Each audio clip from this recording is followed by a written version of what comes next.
Eleanor Reed adjusted the hem of her modest black dress as she stood in the shadow of the towering Grand Meridian Hotel. The distant flashes of cameras illuminated the night sky, catching on her simple silver earrings, the only jewelry she wore. Unlike the glittering celebrities parading down the red carpet ahead, Eleanor hadn't spent thousands on a designer gown or hours with a professional stylist. Her dark hair was pulled into a neat bun, and her makeup was subtle, applied by her own steady hand rather than a team of professionals. She clutched her invitation to the annual charity gala for children's education tightly between her fingers, the cream-colored paper slightly wrinkled from her nervous grip. The event was the highlight of the social season in Boston, drawing celebrities, business tycoons, and old money families from across the country. Eleanor took a deep breath, steeling herself before approaching the entrance. "Invitation, please," said a tall man in an impeccable black suit, his expression impassive behind dark sunglasses despite the evening hour. Eleanor handed over her invitation, watching as the man's eyebrows rose slightly above his glasses frames. "Eleanor Reed?" he questioned, his voice tinged with disbelief as he looked her up and down. "Yes, that's me," she replied, raising her chin slightly. The security guard glanced at a tablet in his hand, then back at Eleanor. "I'm sorry, but there seems to be some mistake. This invitation is for Eleanor Reed of Reed Enterprises." "That's correct. I'm Eleanor Reed," she repeated firmly. The man's expression hardened. "Ma'am, I'm going to have to ask you to step aside. Eleanor Reed is one of our major donors, and you're clearly not her." Heat rose to Eleanor's cheeks as people in the queue behind her began to stare. "There's no mistake. I am Eleanor Reed. Perhaps you could call the event coordinator." The security guard sighed heavily, as if dealing with a particularly difficult child. "Look, we get this all the time. People find or forge invitations trying to crash these events. I'm asking you politely to leave before I have to call additional security." "But Is there a problem here, Charles?" A woman in a sleek emerald dress approached, clipboard in hand. Her name tag identified her as Vanessa Mitchell, event director. "Just someone trying to use Eleanor Reed's invitation," Charles explained, with a dismissive gesture toward Eleanor. Vanessa turned to Eleanor, her professional smile not quite reaching her eyes. "I'm afraid there's been a misunderstanding. Eleanor Reed is one of our platinum sponsors. She donated over $1 million to tonight's cause." "I know," Eleanor said quietly. "That was my donation." Vanessa's laugh was like tinkling glass. "Beautiful, but sharp. I've met with Ms. Reed's representative several times. She's the CEO of Reed Enterprises. She owns half of downtown Boston. And I've been trying to tell you that I am her," Eleanor insisted, her voice steady despite her embarrassment. A crowd had gathered now, curious onlookers watching the drama unfold. Among them, Eleanor spotted several faces she recognized from business meetings and charity functions, people who had never met her in person, but had exchanged countless emails and phone calls with her over the years. "Perhaps I could see some identification," Vanessa suggested, her tone making it clear she thought this would end the charade. Eleanor reached into her small clutch purse and produced her driver's license. Vanessa examined it closely, her perfectly sculpted eyebrows drawing together in confusion. "This says Eleanor Reed, but—" She trailed off, looking between the ID and Eleanor's face. "I prefer to keep a low profile," Eleanor explained. "I don't do public appearances or photo shoots. I let my company's work and charitable contributions speak for themselves." Vanessa looked unconvinced.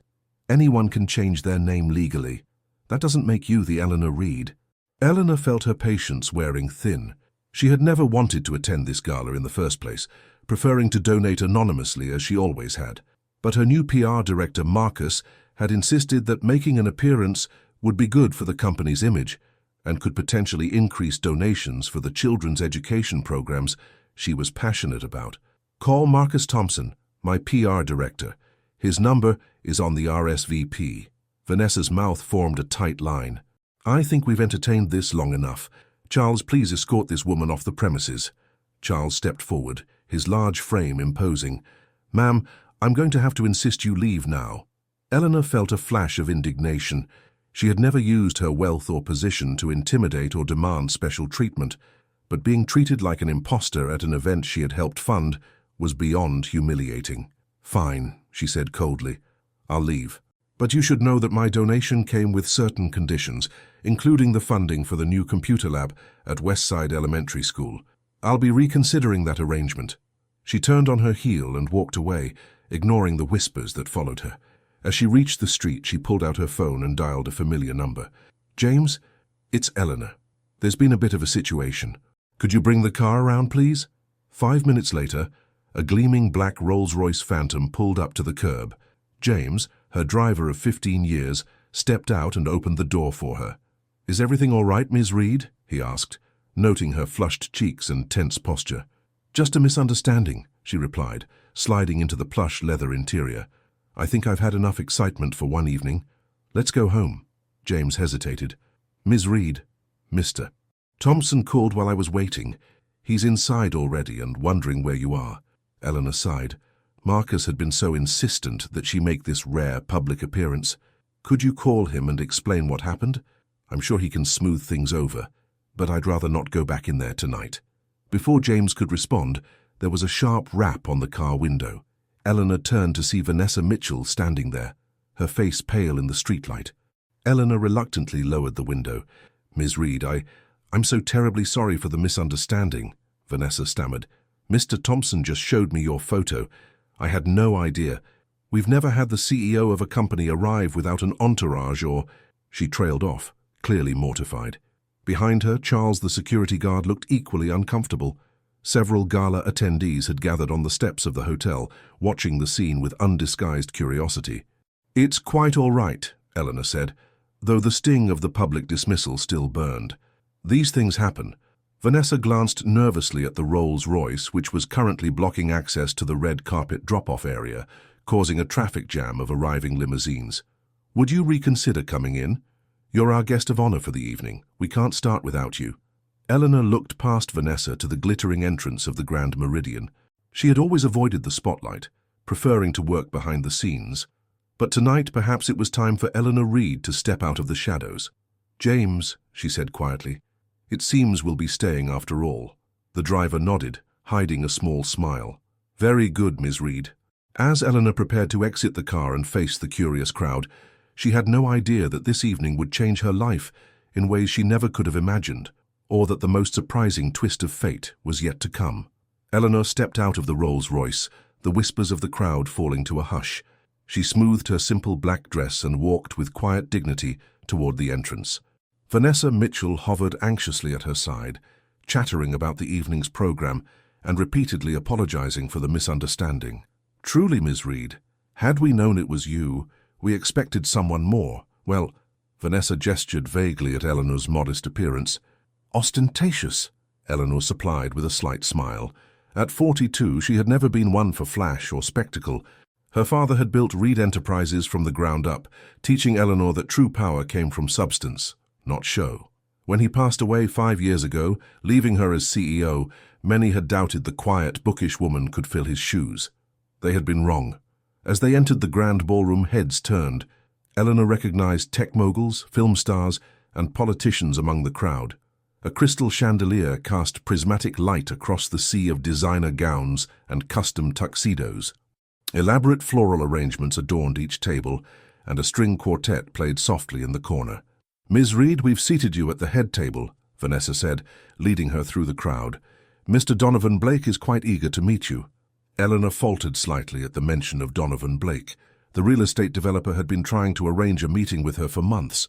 His company wanted to purchase a historic building owned by Reed Enterprises, a former textile factory that Eleanor had plans to convert into an affordable housing complex. Ms. Reed, Marcus Thompson approached, relief evident on his face. Her PR director was a tall man with a perpetual look of enthusiasm. I was worried you wouldn't make it. I see you've made quite an entrance. Not by choice, Eleanor replied quietly. Marcus leaned closer. The car blocking the red carpet was a brilliant move. Everyone's talking about it. It wasn't, Eleanor began, but Marcus was already guiding her toward the head table. Donovan Blake is here, he whispered. This could be the perfect opportunity to discuss the partnership he's been proposing. I've already declined his offers, Eleanor reminded him. Just hear him out. His new proposal includes substantial donations to your education initiative. Before Eleanor could respond, they reached the table where a handsome man in his 50s stood waiting. Donovan Blake had salt and pepper hair and the confident posture of someone used to getting his way. "Ms. Reed, at last we meet," he said, taking her hand. "I was beginning to think you were a corporate myth." "Mr. Blake," she acknowledged coolly. "Please, call me Donovan. I must say, you're not what I expected." "I get that a lot," Eleanor replied, taking her seat. Throughout dinner, Blake dominated the conversation, discussing his latest development projects and charitable contributions. Eleanor observed him carefully. There was something calculating behind his charm that put her on edge. "You're building on Water Street," he said finally, turning to business. "My offer still stands, and I've added a significant contribution to your education fund." Eleanor took a sip of water. "That building is already earmarked for a community project." "Yes, affordable housing," Blake said dismissively. "Noble, but not the best use of the property. My luxury condos would revitalize the entire area." "By pricing out the current residents?" Eleanor asked. Blake's smile tightened. "Progress requires change, Ms. Reed. Your father understood that." The mention of her father struck a nerve. "My father taught me that business and ethics aren't mutually exclusive." Blake leaned forward. "Let me be frank. That building is the last piece I need to complete my waterfront development. I'm prepared to make it worth your while, personally." "Are you suggesting a bribe, Mr. Blake?" "A partnership," he corrected smoothly. "Your company retains partial ownership. You get a seat on my board and a percentage that would double your current projected return." Eleanor was saved from responding when the event director announced it was time for the speeches. As the charity's largest donor, Eleanor was called to the podium first. She hadn't prepared anything formal, but as she stood before the crowd, she thought of the children who would benefit from tonight's fundraising. Children like she had once been, before her father's business took off. "When I was 8 years old," she began, "I attended a public school where we shared outdated textbooks and had no access to computers." She paused, surprised by her own willingness to share this personal story. "My father worked 2 jobs then, but still found time to read with me every night. He taught me that education is the greatest equalizer, but only if everyone has equal access to it." As she spoke about the importance of educational opportunities, Eleanor noticed a woman at a side table watching her intently. The woman was in her 60s, elegantly dressed but with a warmth to her expression that stood out in the crowd of polished smiles. After the speech, as Eleanor made her way back to her table, the woman approached her. "Ms. Reed, I'm Catherine Winters," she said, extending her hand. "Your speech was moving." Eleanor recognized the name immediately. Catherine Winters was a respected education advocate who had founded several successful charter schools in underprivileged communities. "Dr. Winters, I'm familiar with your work. It's an honor to meet you." Catherine smiled. "I've followed your company's charitable initiatives with interest. Would you mind if I joined you for a moment? I have a proposition that might interest you." Before Eleanor could respond, Donovan Blake appeared at her side, placing a proprietary hand on her elbow. "Eleanor and I were just about to discuss some business," he said smoothly. Catherine's eyes flicked between them. "Another time, perhaps," she said, handing Eleanor a business card before walking away. Eleanor felt a flash of irritation at Blake's interruption. "That was rude," she said quietly. "Business before charity, my dear," Blake replied. "Now, about my offer." "Ms. Reed," Vanessa interrupted breathlessly, "there's a situation that requires your attention." Grateful for the diversion, Eleanor excused herself. Vanessa led her to a quiet corner, where a young woman in hotel staff uniform waited nervously. "This is Sophia," Vanessa explained. "She says she needs to speak with you urgently." The young woman twisted her hands anxiously. "Ms. Reed, I'm sorry to bother you, but I recognized you from a newspaper article. I work here part-time while attending Commonwealth College on one of your scholarships." Eleanor's expression softened. "There's no need to apologize, Sophia. It's about Mr. Blake," Sophia continued, lowering her voice. "I overheard him earlier speaking with someone on the phone about you. He said he had Reed exactly where he wanted her, and something about documents that would force her hand if necessary." Eleanor felt a chill. "Documents? Did he mention what kind?" Sophia shook her head. "No, but he seemed very confident. He said by tomorrow evening the Water Street property would be his." The information settled like a stone in Eleanor's stomach. What could Blake possibly have that would compel her to sell the property? Her thoughts raced to her father's old files, to decisions made in the early days of Reed Enterprises. "Thank you for telling me this, Sophia," Eleanor said. "Your scholarship, is it helping with your studies?" The young woman's face brightened. "Yes, Mom. I'm studying environmental engineering. Without your foundation, I couldn't afford tuition. I'm glad to hear it, Eleanor replied sincerely. Keep up the good work. As Sophia left, Eleanor checked her watch. It was nearly 10 o'clock. She needed to get back to her office and find out what Blake might have discovered. Whatever game he was playing, Eleanor refused to be manipulated. She scanned the room for Marcus and spotted him chatting with Catherine Winters. As she made her way toward them, Donovan Blake stepped into her path. "Leaving so soon?" he asked, his smile not reaching his eyes. "We haven't finished our discussion." "I'm afraid it will have to wait," Eleanor replied. Blake's expression hardened slightly. "Don't make this difficult, Eleanor. By this time tomorrow, you'll be signing that property over to me one way or another. Why not do it on friendly terms?" Eleanor met his gaze steadily. "Is that a threat, Mr. Blake?" "A prediction," he corrected. "Check your father's records from 1987, the old textile factory. You'll find I have more claim to it than you might think." Eleanor kept her expression neutral despite the shock of his words.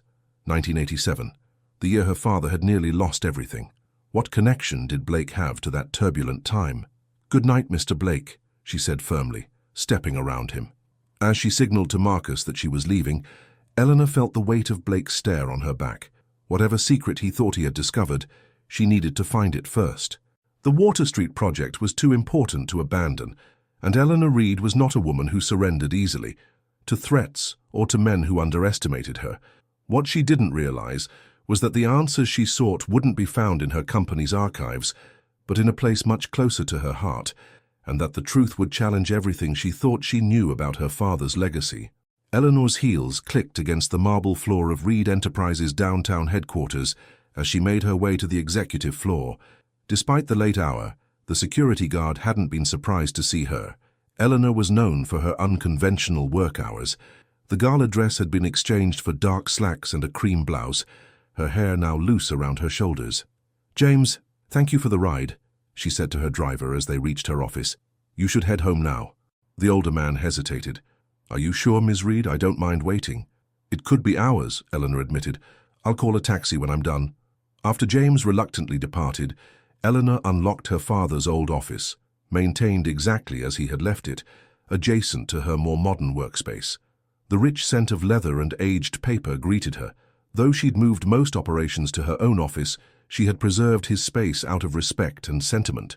Eleanor switched on the desk lamp, casting a warm glow across the mahogany surface. The textile factory Blake had mentioned was one of her father's earliest acquisitions, purchased during a time when Reed Enterprises was still finding its footing. She needed to find any documentation related to its purchase. She opened the antique filing cabinet where her father had kept his most important records. Although most company documents had been digitized, Robert Reed had been old-fashioned about certain matters, preferring paper copies for sensitive information. 2 hours later, Eleanor sat surrounded by folders and yellowed papers, a crease forming between her brows. Nothing in the official records indicated anything unusual about the factory purchase. She checked her watch. It was past midnight. Perhaps she was overreacting to Blake's cryptic comments. As she began returning files to their places, Eleanor noticed a slight gap between the bottom of the filing cabinet drawer and what should have been its base. Curious, she removed the files and ran her fingers along the drawer's interior, discovering a hidden compartment. Inside was a small leather-bound journal she had never seen before. The first entry was dated March 1987. Blake approached with offer again today. Desperate for capital, but cannot accept his terms. The factory workers deserve better than what he's planning. Found another way, taking loan from Edwards instead. Higher interest, but can sleep at night. Eleanor's breath caught. This was her father's private journal, and it mentioned Blake directly. She flipped forward several pages. May 1987. Edwards threatening to call loan if payment late again. Factory renovations costing more than anticipated. Blake still circling like shark-smelling blood. June 1987. Made deal with Blake to save company. God forgive me. Used Catherine's name on documents without telling her. Will make it right when business recovers. Catherine? Eleanor frowned. Could this be Catherine Winters, the woman she had met tonight? Her father had never mentioned anyone named Catherine being involved in his business dealings. She continued reading, discovering increasingly troubled entries about her father's guilt over some arrangement with Blake, references to false documentation, and mentions of Catherine's unwitting involvement. The entries stopped abruptly in September 1987, resuming months later with no further mention of either Blake or Catherine. Eleanor closed the journal, her mind racing. Her father had clearly been hiding something significant about the factory acquisition, something that involved Donovan Blake and possibly Catherine Winters. But what exactly had transpired? And why was Blake bringing it up now, decades later? She was startled by a soft knock at the door. Glancing at her watch, she saw it was nearly 2 a.m. Who could be here at this hour? Ms. Reed. It was Michael Chen, her chief financial officer and one of her most trusted employees. I saw the light on. Is everything okay? Eleanor hesitated, then decided to confide in him. Michael, what do you know about the Water Street property acquisition? The old textile factory? Michael entered the office, looking concerned. Not much beyond the basics. Your father purchased it in 1987 during a difficult financial period. Why do you ask? Donovan Blake seems to think he has some claim to it, Eleanor explained, showing him the journal. Michael skimmed the entries, his expression growing serious. This suggests there might have been some irregularity in the transaction, but even if there was, the statute of limitations for most financial improprieties would have expired years ago. Unless there was fraud, Eleanor said quietly, and if someone else's name was used without their knowledge. Michael looked grim. That could be problematic, especially if that person is willing to come forward now. Catherine Winters, Eleanor murmured. I met her tonight at the Gala. The education advocate? What would she have to do with your father's business? Eleanor shook her head. I don't know, but I intend to find out. The next morning, Eleanor arranged to meet Catherine Winters at a quiet cafe near the public garden. Despite her late night, she had arrived early, reviewing her father's journal entries once more while waiting. Catherine arrived precisely on time, elegant in a tailored suit, her silver hair swept into a stylish bob. She smiled warmly as she approached Eleanor's table. Ms. Reed, thank you for meeting on such short notice. Please call me Eleanor, she replied, studying the older woman's face for any sign of hostility or calculation. She found none. After ordering tea, Catherine came straight to the point. I wanted to discuss a potential partnership between your education initiative and my charter school program. Eleanor nodded, letting Catherine outline her proposal while trying to reconcile this professional, passionate educator with the mysterious Catherine from her father's journal. There seemed to be no recognition in Catherine's manner when the textile factory was mentioned, no hidden agenda. When Catherine finished speaking, Eleanor took a deep breath. Dr. Winters, I appreciate your proposal, and I'm certainly interested in exploring it further. But I need to ask you something rather unusual. Did you know my father, Robert Reed? Catherine's expression shifted subtly. Yes, I knew Robert many years ago. In what capacity? A pause. We were close friends, for a time. Eleanor chose her next words carefully. Dr. Winters, does the name Donovan Blake mean anything to you? Catherine's hand trembled slightly as she set down her teacup. Where did you hear that name in connection with me? Instead of answering directly, Eleanor removed the journal from her bag and slid it across the table. My father's private journal. I found it last night. Catherine stared at the leather-bound book, her composed demeanor faltering. I never knew he kept a journal. There are entries that mention you from 1987, something about documents in your name. Catherine closed her eyes briefly. When she opened them, there was a new wariness in her gaze.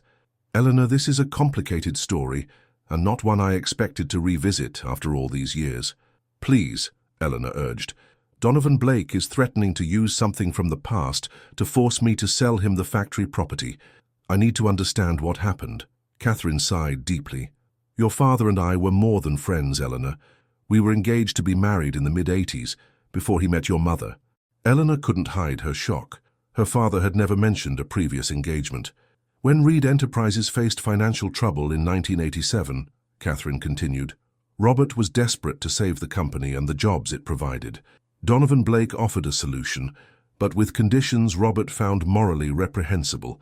Blake wanted to convert the factory to luxury condos, displacing hundreds of workers. So what happened? Eleanor pressed. Robert found another investor, but it fell through at the last minute. With no other options, Catherine hesitated. He created a partnership agreement listing me as a silent partner, using my family's good name and credit to secure the necessary funding. He forged my signature, Eleanor. The revelation hit Eleanor like a physical blow. He committed fraud. Catherine nodded solemnly. I didn't discover it until months later, when the bank sent correspondence to my address. By then, Robert had managed to stabilize the company and was desperate to keep it quiet. He begged my forgiveness, promised to buy out the fraudulent partnership as soon as possible. And did you forgive him? Eventually, Catherine said softly. But our relationship couldn't survive the breach of trust. We parted ways and he met your mother shortly afterward. But what does this have to do with Blake? How would he know about it? Because Blake was the one who helped Robert create the false documents, Catherine revealed. He was an attorney then, before he moved into real estate development. He kept copies as insurance, knowing they might be valuable someday. Eleanor felt the pieces clicking into place. So technically, if these fraudulent documents were revealed, I could claim partial ownership of the property, Catherine confirmed. The statute of limitations for civil fraud in Massachusetts is quite long. Blake must have approached me recently, discovered I had no knowledge of the partnership, and realized he could use this to pressure you. Has he contacted you? Eleanor asked. 2 days ago, Catherine admitted.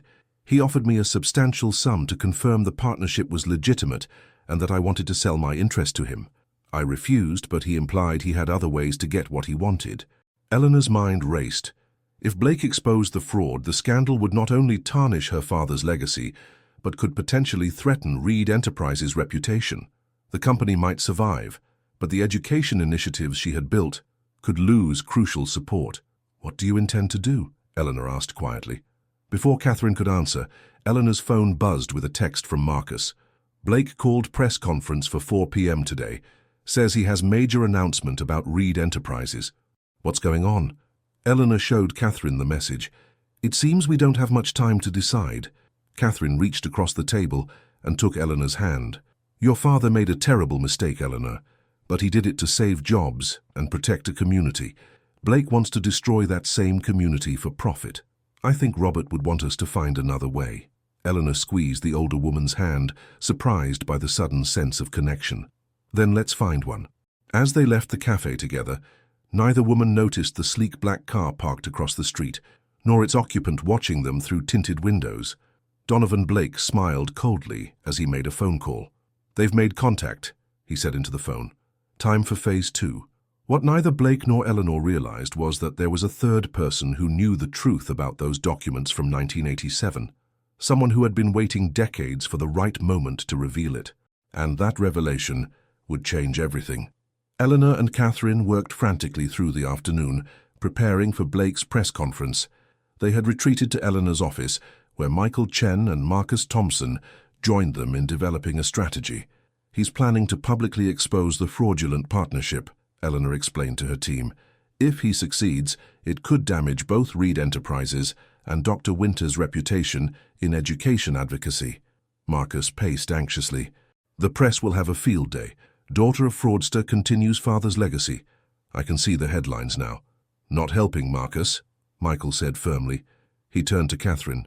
Dr. Winters, you're certain you never signed any documents regarding the factory property?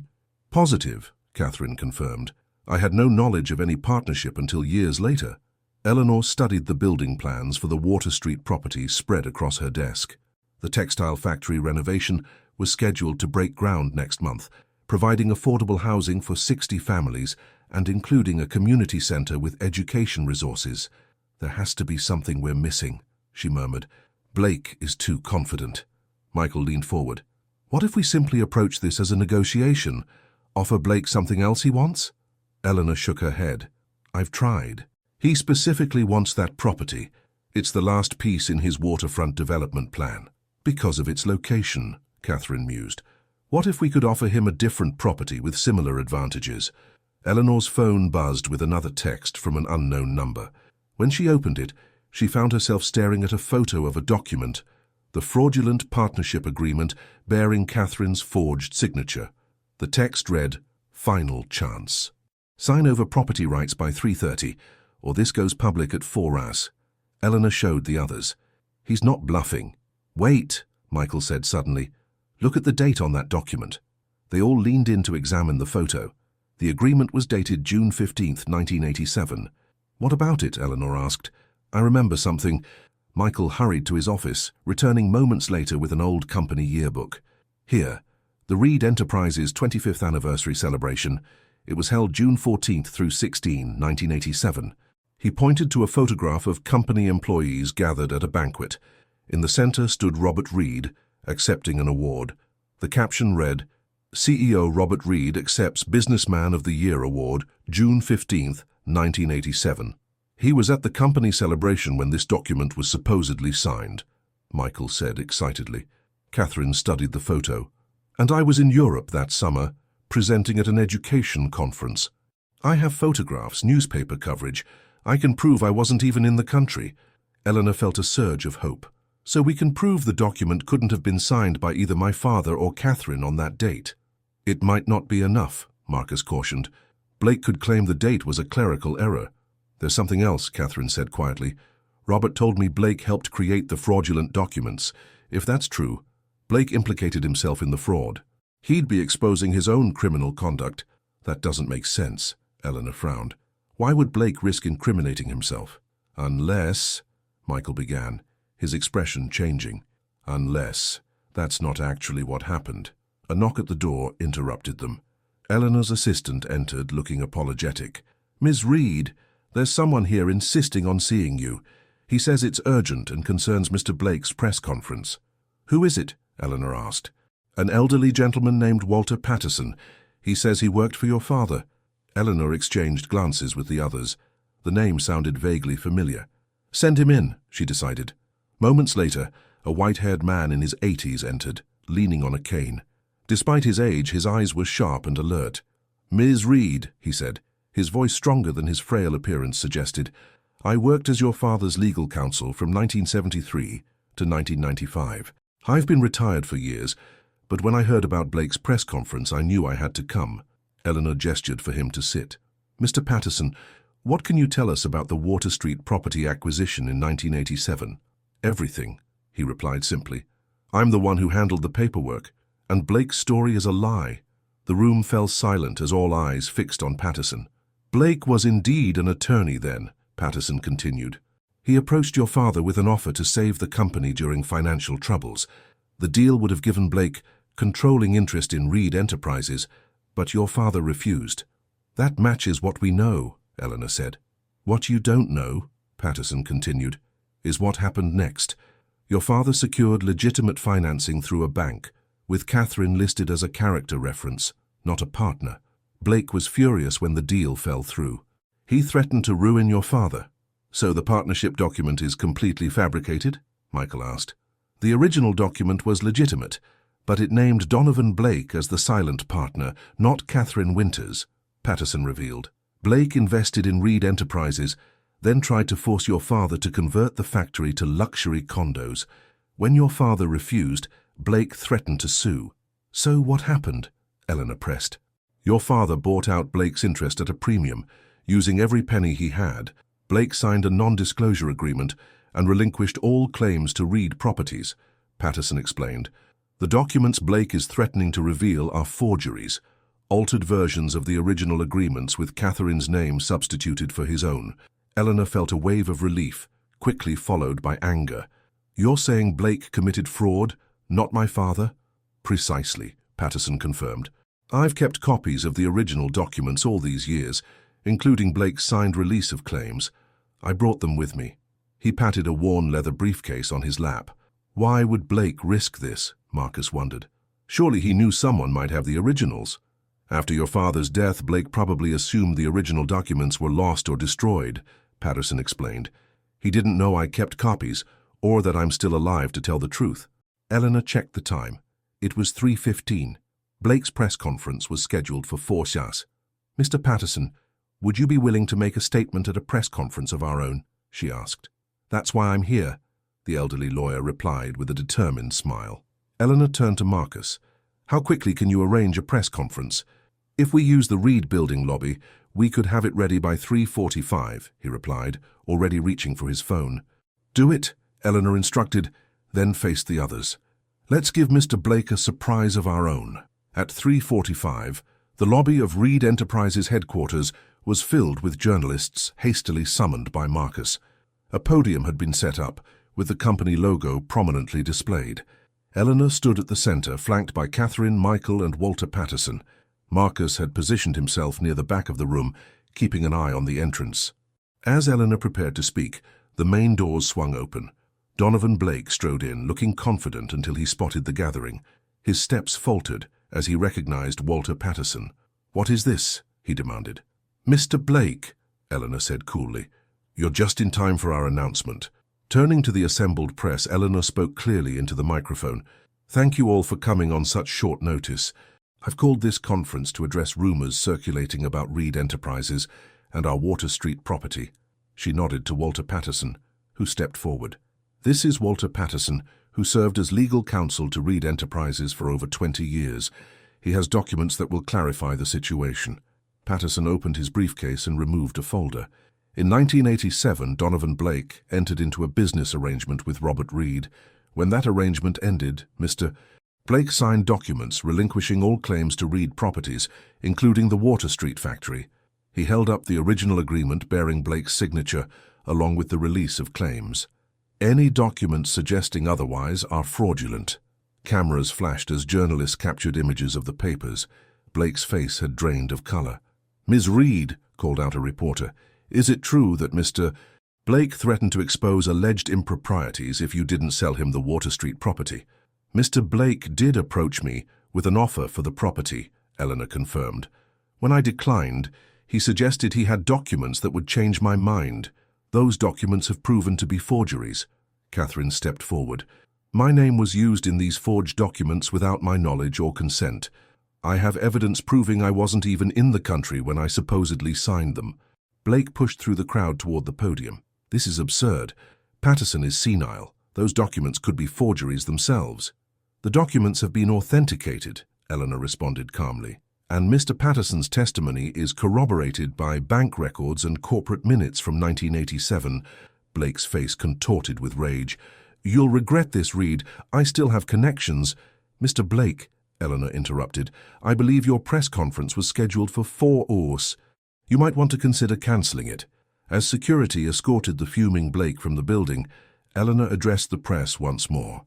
"Reed Enterprises will proceed with our plans to convert the Water Street factory into affordable housing and an education center. Dr. Catherine Winters, a renowned education advocate, has agreed to partner with us on the project." Catherine smiled warmly as she stepped to the microphone. "The community center will include a library named after Robert Reed, honoring his commitment to education and community development." After answering a few more questions, Eleanor closed the press conference. As the journalists dispersed, she turned to Catherine and Walter Patterson. "Thank you both," she said sincerely. "You've helped preserve not just a building, but my father's legacy." Patterson patted her hand. "Your father would be proud of you, Eleanor, not just for defending his name, but for continuing his commitment to the community." Catherine embraced Eleanor. "I'd still like to discuss that partnership between our education initiatives, if you're interested." "I'd like that very much," Eleanor replied. 6 months later, Eleanor stood at the podium again, this time at the groundbreaking ceremony for the Water Street Community Housing Project. The autumn air was crisp, and colorful leaves drifted down from nearby trees. Behind her, the old textile factory stood ready for its transformation. Catherine Winters stood beside her, along with Walter Patterson in a wheelchair.